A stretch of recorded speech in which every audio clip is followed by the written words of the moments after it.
Okay, so we've talked about the different types of nuclear processes that result in nuclear energy, okay, which are nuclear fusion and nuclear fission. Okay, and in yesterday's lesson, okay, which I hope that you followed, you would have learned how to calculate nuclear energy. And nuclear energy is a result of a loss of mass, okay, a mass defect lah. Okay, dalam bahasa Melayu, mass defect is susutan jisim. So a mass defect, okay, always results in the energy, okay, that is that is released during a nuclear process lah. Now we use this energy to generate electrical energy, okay, in this building or in this setup which we call a nuclear reactor. Okay, so this is what we're going to look today. We're going to look at a nuclear reactor. We're going to look at how it works, okay, and we're going to see how how it functions lah, okay, and how we use nuclear energy to produce electrical energy, okay, which at the end of this you will know that this is still a very big thing for people to debate. Okay, there are still people who don't believe in this. There are people who really believe in this, and they want to promote this a lot lah. And some people are trying to stop this for various reasons. Okay, right, let's go. So Malaysia does not have nuclear energies. Okay, the only thing that we have is this place called Triga Puspati, okay, which is a nuclear research reactor, okay, that is located in Bangi. It's actually located in this place called Agency Nuclear Malaysia, okay, in Bangi, in Selangor lah. Okay, and the only purpose for this nuclear reactor is to produce neutrons, okay, is to produce neutrons from nuclear fission. Okay, yesterday you saw that when nuclear fission happens, you have 3 neutrons, right? So these neutrons that are produced, okay, will be used for research, okay, for medical purposes, for education, for nuclear science. Okay, so they are used for research and not big enough to generate electricity for a very big use lah. Okay, so that is this one. Okay, so let's talk about generation of electricity from nuclear fission. Okay, so number one, what is a nuclear power station? Obviously, a nuclear power station is a place that generates electricity by using nuclear fission. Okay, so if you remember in the quiz just now, okay, the only thing that can happen, at least that we can control, is nuclear fission. Nuclear fusion, bila kita gabungkan nucleus, okay, that happens in an uncontrolled place, and dia punya syarat adalah sangat tinggi. You must have high pressure, high temperature, high enough, Okay, we're not talking about, wow, cuaca panas punya high temperature, not that kind of temperature. We're talking about very high temperature. Okay, and we find that it is only possible in places like the sun. The sun is hot enough, and there's enough pressure there for nuclear fusion to happen. But over here, we can use nuclear fission because we can control it. Okay, and that's why we use that process to generate electricity. Okay, so name the reaction which produces tremendous amount of energy in the reactor nuclear. It's nuclear fission. Okay, if you remember from yesterday's video, I said that nuclear fission we can control. Nuclear fusion, it's very difficult to control. Can control, but it's very difficult to control. So because of that, okay, scientists, they believe that by using the energy from nuclear fission, okay, we can actually control how much energy is being produced. And it is possible. Okay, so state the change of energy that occurs in a nuclear power station.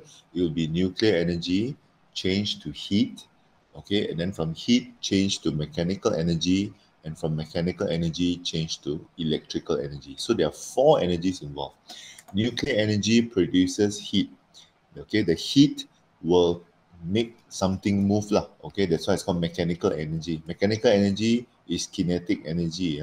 Okay, kinetic or potential energy. Okay, and then that kinetic energy, that movement is going to cause electrical energy. Okay, so this is a model. Sorry, this is not really a model. This is in your textbook lah. Okay, so you have these elements here: 1, 2, 3, 4, 5. Okay, so this one over here is where the reactor is. Okay, where nuclear energy. Yeah. Okay, so we are having nuclear. It's going to produce heat. Okay, it's going to be inside here lah. Okay, and then just now we say what heat changed to mechanical bahkan. So the heat that is provided here is going to heat up the water because it's a water pump. Okay, and what happens when you give heat to water? Water is going to change to steam. Kan? Sebab bila kamu panaskan air, kau akan dapat steam. And the steam will flow, okay, and when steam flows, it's going to move the turbine. So this is where the mechanical energy comes from. Mechanical or kinetic energy lah. Okay, and from the turbine, it's going to move. The steam is going to move the turbine because this steam is not like, wow, okay, it's not like angin yang bersepoi-sepoi, Okay, it's steam at high velocity. Okay, it's going to be moving very fast. So steam is produced and it's going to be moved very fast because of its high pressure. Okay, and so when steam moves very fast, it's going to move the turbine. The turbine is going to move the generator. And we saw this in chapter 4. Remember how a generator is working? When we turn the generator will produce electricity. Okay, electricity through what process? Who remembers? How is electricity produced in a generator? What is the name of the process called? Remember not? Electromagnetic induction. Okay, electromagnetic induction. Okay, which is Fleming's right-hand rule. Okay, together this one. So generator pusing, and so you can imagine inside the generator here, there's a solenoid, there's a magnet. Okay, and it's going to move lah. The magnet is going to move and produce an induced current. The induced current, okay, is going to, induced EMF.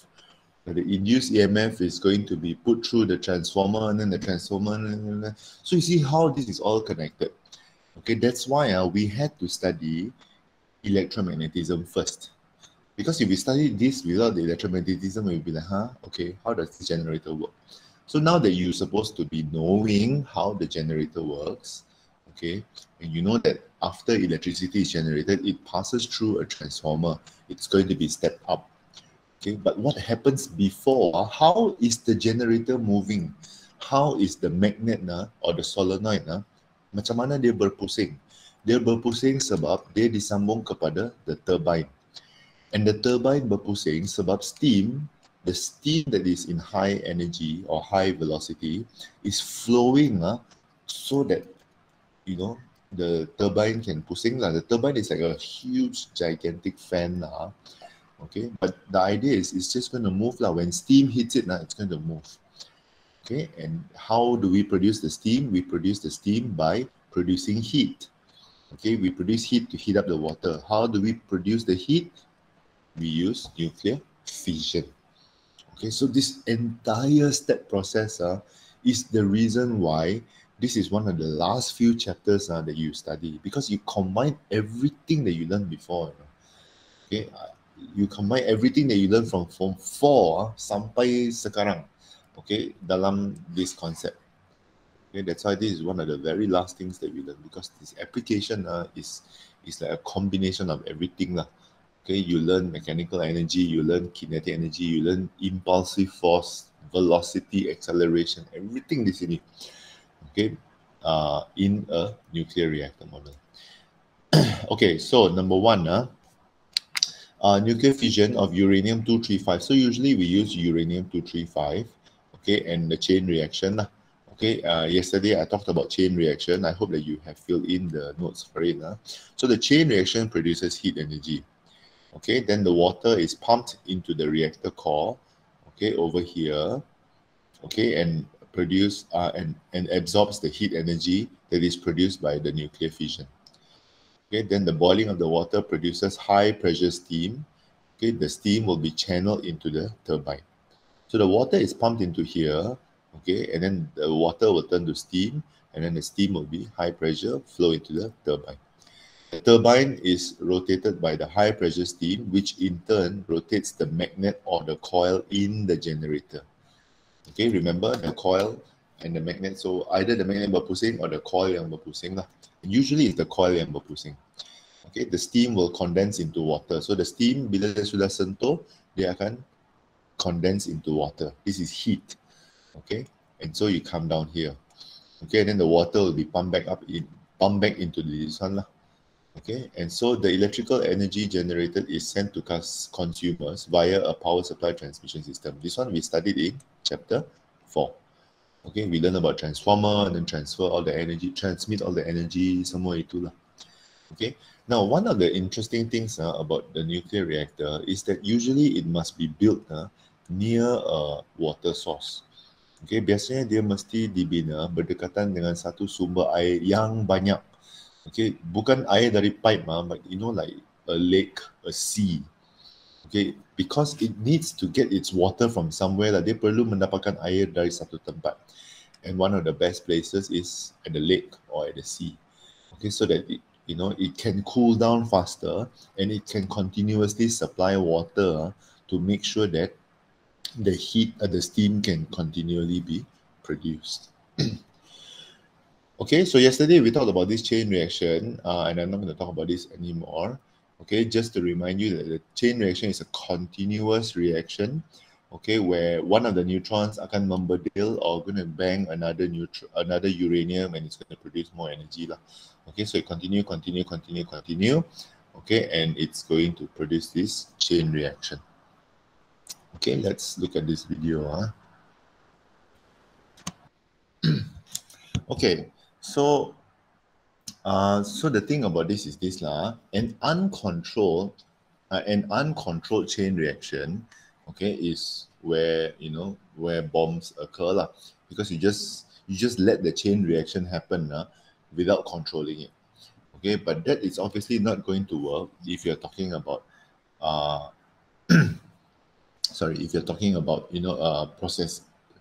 producing electricity lah. Okay, you need to have a controlled chain reaction, because you don't want to keep producing nuclear energy until it becomes too much. Okay, dia ada had itulah. So we have to learn how to control the chain reaction inside a nuclear reactor, which we will come to in a little while lah. Okay, let's take a look at this video. We use electricity to power every aspect of our lives. Simple stuff like making a cup of tea or powering our tablets and phones. We are on a journey to find out where some of this electricity comes from. We're inside a nuclear reactor, and if you look below you, you'll see we're travelling downwards towards the reactor core. This system has just been refueled. It is powered by fuel rods that contain uranium, which is a natural element that is mined from deep in the ground. We keep it here, inside these metal rods. Let's take a look inside. The system is about to be switched back on. To see how uranium makes energy, we'll need to get smaller though. Now we're shrinking to an atomic level. Here, right in front of you, there's rows and rows of uranium pellets. In total, there are over 2 million fuel pellets in the whole reactor. And it's inside these pellets, each only a centimetre tall, that nuclear fission happens. Let's get even closer. At this scale, we can see actual atoms and neutrons. Neutrons are the particles that help us unlock all that energy from the nucleus. But they move fast, so first we need to slow one down. And to do that, we simply use water. Let's follow this one and see where it leads us. Pay close attention. Firing this neutron into the nucleus of the atom causes the nucleus to split in two. This is the fission we mentioned earlier. And as the nucleus splits, it releases its own neutrons.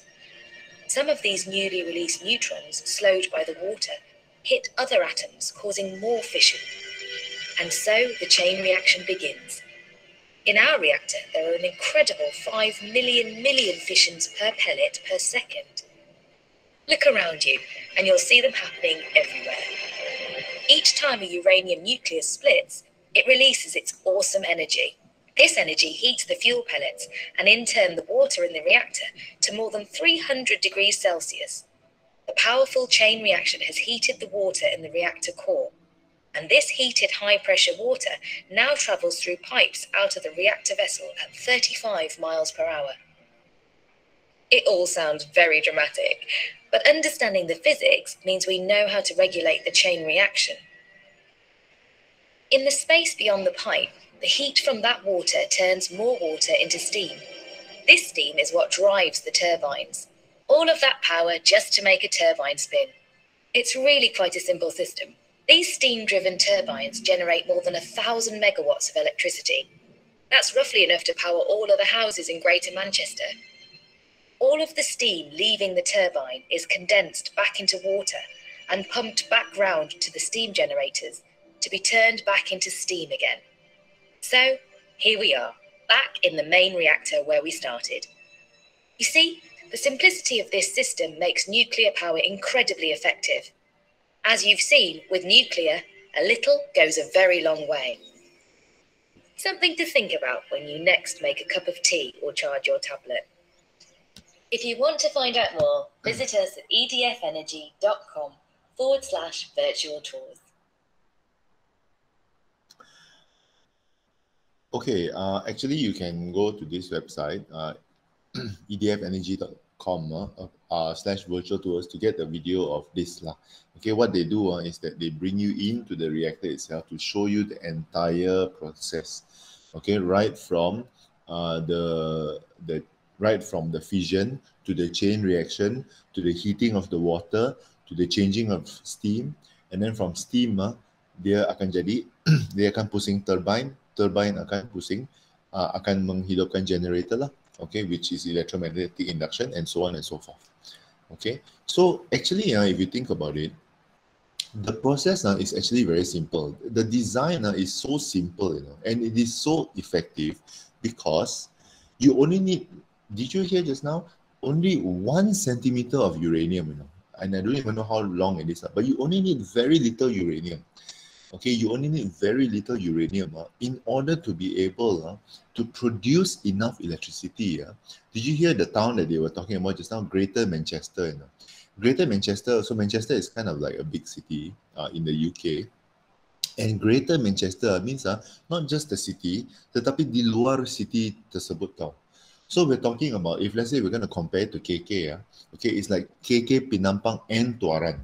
You only need a little bit of uranium, okay, to generate enough power to power up everything around, I would say, KK, Tuaran, and Penampang lah, okay. And you have to remember, the space between KK and Tuaran is this whole industrial area, KKIP, yang memerlukan tenaga elektrik yang banyak lah, because it's an industrial area.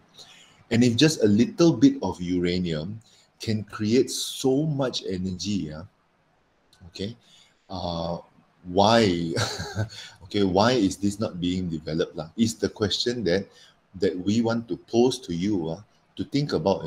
I mean, if you're going to go into this field, it's something that is worth exploring. Why are we not harnessing this energy? Why do people still look at nuclear energy as a bad thing?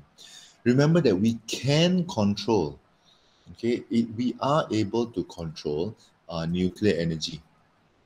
And how do we control nuclear energy? So let's talk about this. So there are ways so because the chain reaction inside the reactor needs to be controlled. So the most important thing is the control rod over here. Okay, the control rod is made of either boron or cadmium. Ini adalah unsur kimia. Okay, so it's a rod that is made of made of boron or cadmium, and the function is to control the reaction rate by absorbing the excess neutrons. Because remember, when chain reaction happens, kita akan ada banyak neutron yang terhasil. And if the neutron continues to continues to berlanggar dengan uranium yang lain, it's going to produce more chain reaction. So the function of the boron or the cadmium there is to absorb the extra neutrons. The more boron, semakin banyak boron yang kita masukkan dalam uranium, semakin kurang lah, okay, dia punya penghasilan tenaga nuklear. Okay, because the neutrons sudah kena absorb.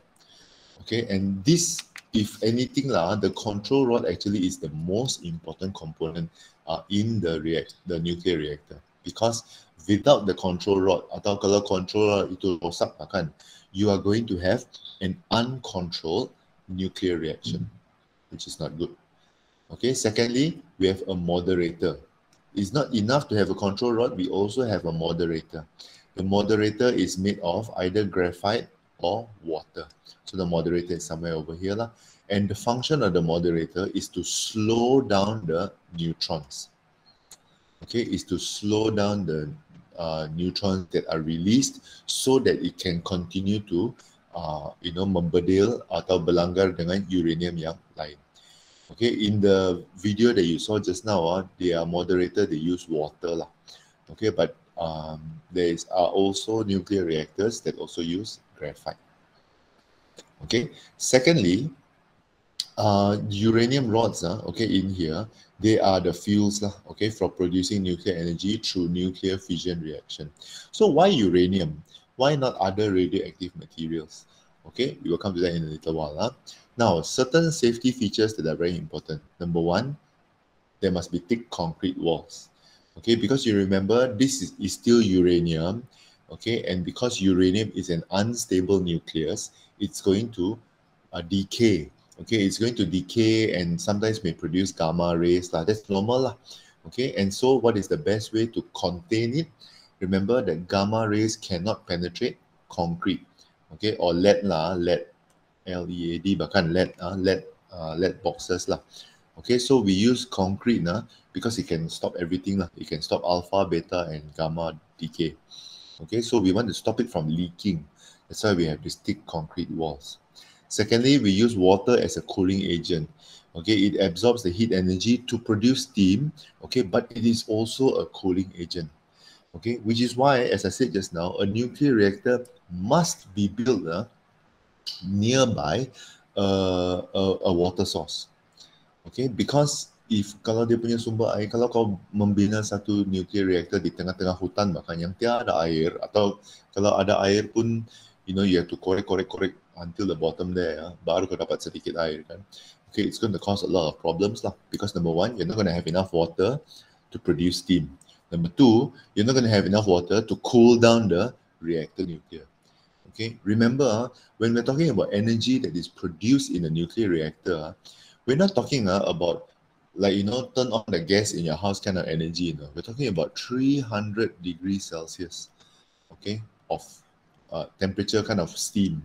Okay, so the heat energy that is absorbed by the water is able to turn it into steam and increase the temperature of the steam somehow to 300 degrees Celsius. Okay, kamu minum kopi panas pun terlecur sudah kau punya lidah. Apalagi kalau 300 darjah Celsius punya steam. Okay, so it's a very, very, very hot place. Okay, but we need that steam. Again, we need the steam. Why? In order to turn the turbine. Okay, the steam has to be hot enough so that it has enough kinetic energy so that it can move with a high velocity. Okay, so yeah, there's a lot of this. Everything that we learn chapter 4, chapter 2, everything is all coming in here lah. Okay, we said that high kinetic energy means high temperature. High temperature means high kinetic energy. High kinetic energy means high velocity. Okay, for the gas molecules. Okay, so how is nuclear energy produced in a reactor? It will be this. Okay, I'm just going to quickly show you this. You can screenshot this and take a photo of this lah. I've already explained this before. Okay, but this is the formal explanation lah. Okay, for all this form. Okay, so the high cooling towers, this is also the thing. So sometimes you will see at nuclear reactors, you will see all these bangunan yang berbentuk pasu ini. Okay, these are called cooling towers. So cooling towers are usually built at nuclear power stations. Okay, so we do this because the heat produced has a very high temperature and can explode the reactor. So the cooling towers are very high, so that they can bring in more water to cool down the reactor. Okay. For now, 1 minute. Okay. Let me show you another video. I think it's okay, so this is kind of like a summary video for everything that we've learned about the nuclear reactor. Okay, I will send you the link to this video, or actually I will send you this video if you want to watch it again. And I will also send you another video of a project that my students did last year lah. Okay, yang berkaitan dengan ini nuclear reactor. And if you want to explore that thing some more, you can let me know lah. Okay. But again, remember that the nuclear reactor, the design is very simple. The reactor, the place to heat water, and the turbine. That's it. Okay. The reactor produces heat. Heat changes. Heats up the water to become steam. Steam turns the turbine. Except that in the reactor, dia punya bahan di sana itu adalah sangat penting lah. Why do we have moderators? Why do we have control rods? Okay, and all those are important. And both of these serve the same function, which is to control the nuclear fission process. Okay, that's the most important thing about this. So let's briefly touch on why we think that nuclear energy can be justified as a use for alternative energy to generate electrical energy. Right now, at least in Sabah, in Sabah, our main source of electrical energy, comes from oil and gas. Okay, so if you saw the video just now, macam mana kita panaskan air adalah kita membakar petroleum atau kita membakar bahan api lah. Okay, we burn fossil fuels, in order to generate the steam. In order to heat up the water that can generate the steam that can change the turbine. So actually, this bahagian di belakang sini tidak berubah. Okay, this bahagian di belakang sini, so panaskan the air untuk menjadi steam yang akan pusing turbine makan. This one doesn't change. The only thing that changes is macam mana kita mau panaskan itu air. How do we produce the heat? So in Sabah, we produce the heat by burning fossil fuels. All of our electricity comes from burning of fossil fuels. Okay, and if you study enough science and geography and biology, you will know that after a while, how long can we depend on fossil fuels? Fossil fuels is going to run out. Okay, so we need to look for another source of energy that can do the same purpose lah. Yang paling penting ini turbin ini mesti kena pusing. Okay, that's the most important. The turbine must be able to be spin, must be able to kena pusing lah, so that when you can pusing the turbine, you can generate electricity, etc., etc., etc. So in other places, in West Malaysia, in Sarawak, they use hydroelectricity. Okay, they use there's a dam there, so they use hydroelectricity, to turn the turbine. Okay, some other places dia adalah menggunakan biogesim. So they burn the biomass materials, or they burn the, whatever lah. They burn untuk menghasilkan tenaga, and then untuk menghasilkan steam. Okay, but the problem with burning all these things is, you have to burn lah. You have to burn, and burning means you need to make sure that you have enough fuel. Okay, and sometimes biomass can also be a problem.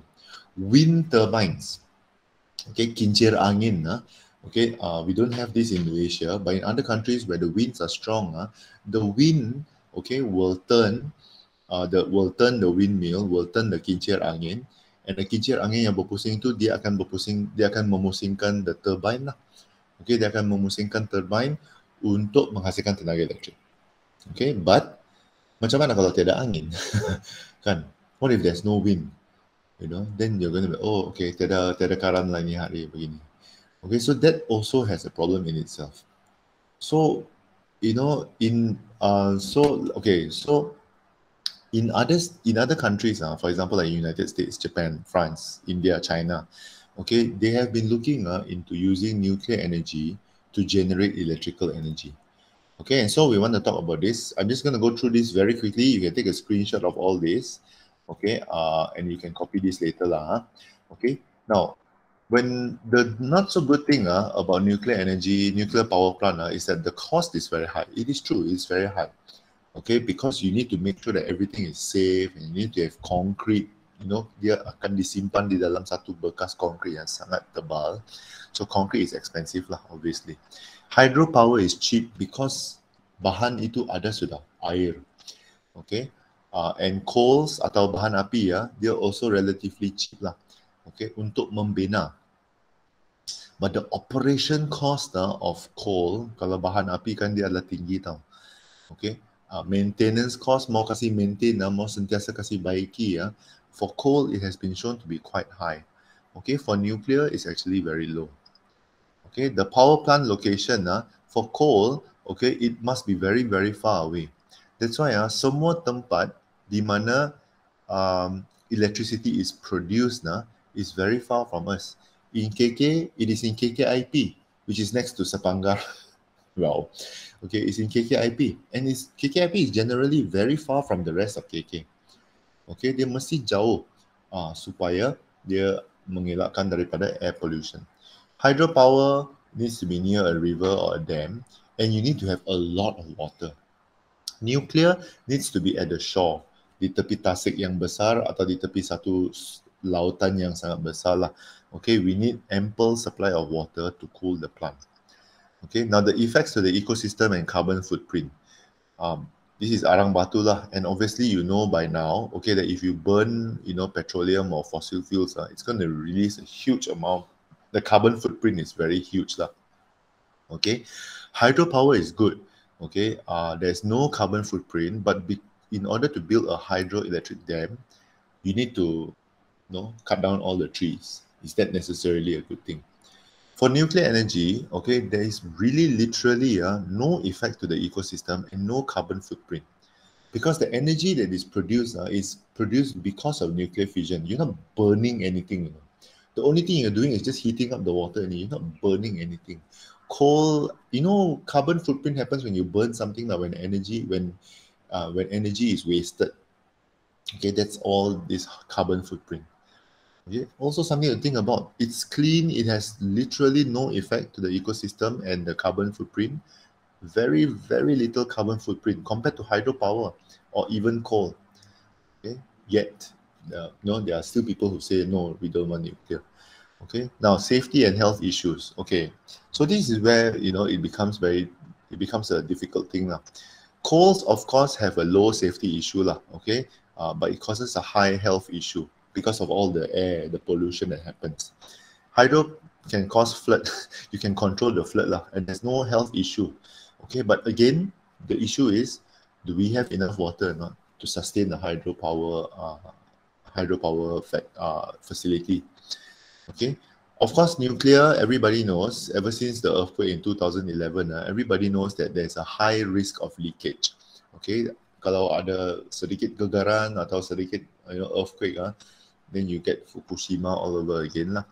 Okay, in fact, if you want to read more, it'll be quite interesting to see the effects of the Fukushima earthquake lah. Okay, on the nuclear reactor.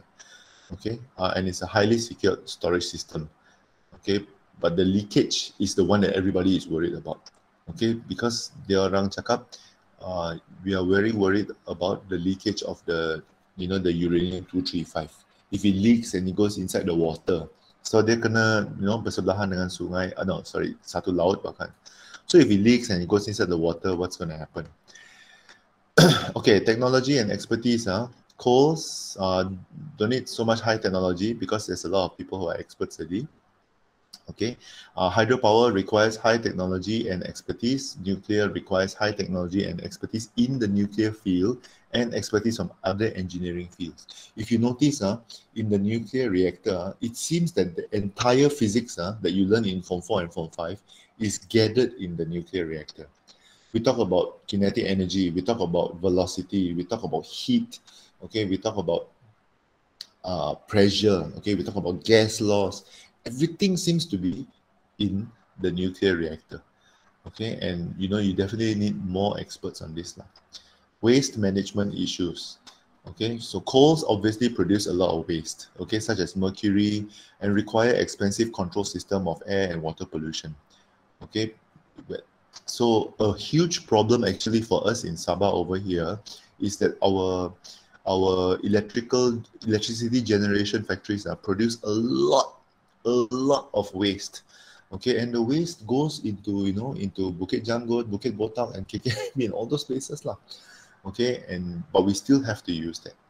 Hydropower, not so much waste because we just use water.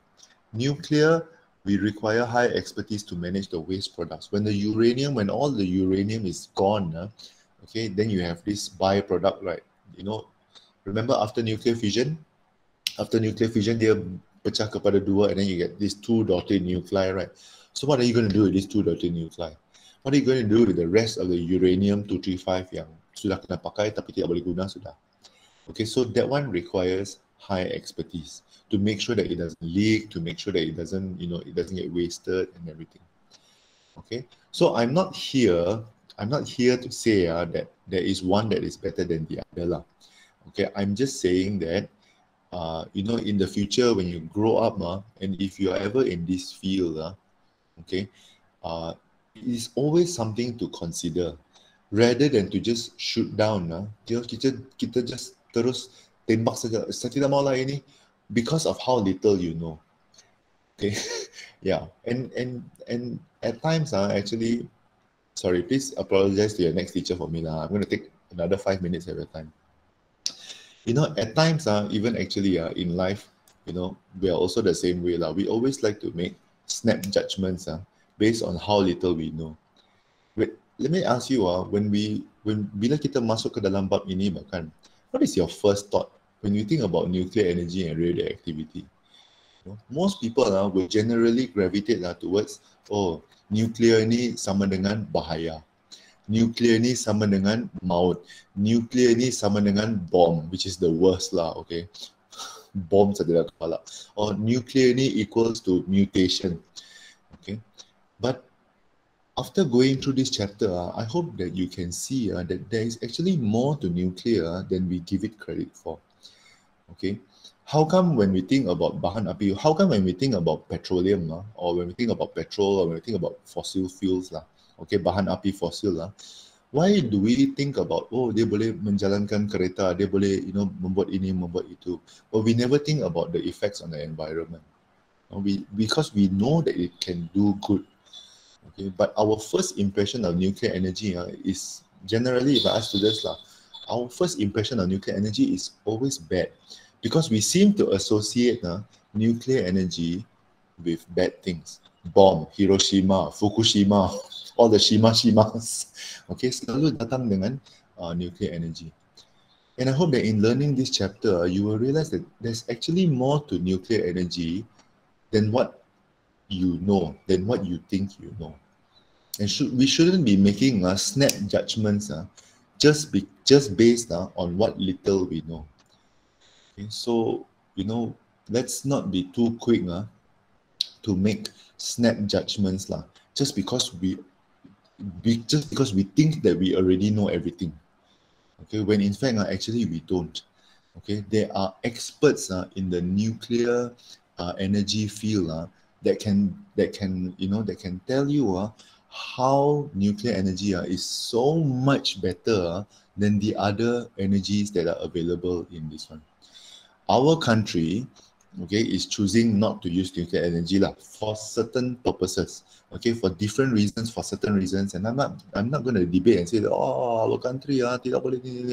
No, I'm not going to say that, okay, but I want to educate you all okay, to remind you that when we look at options okay, kita selalu pertimbangkan, we always consider the good and the bad, okay, we always consider the good and the bad, and sometimes not everything is going to be good. You know, you want to make the best choice, but not everything is going to be good. Sometimes you're going to have to take the good with the bad.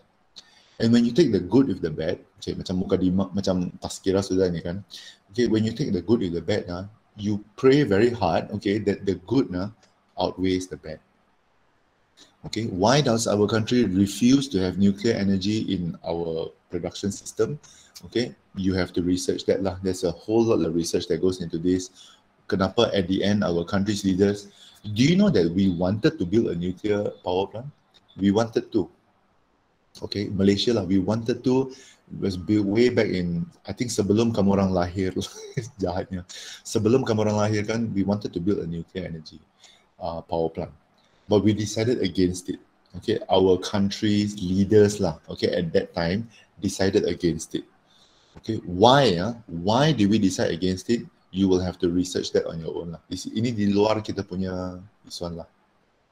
Okay, so keep an open mind about this now.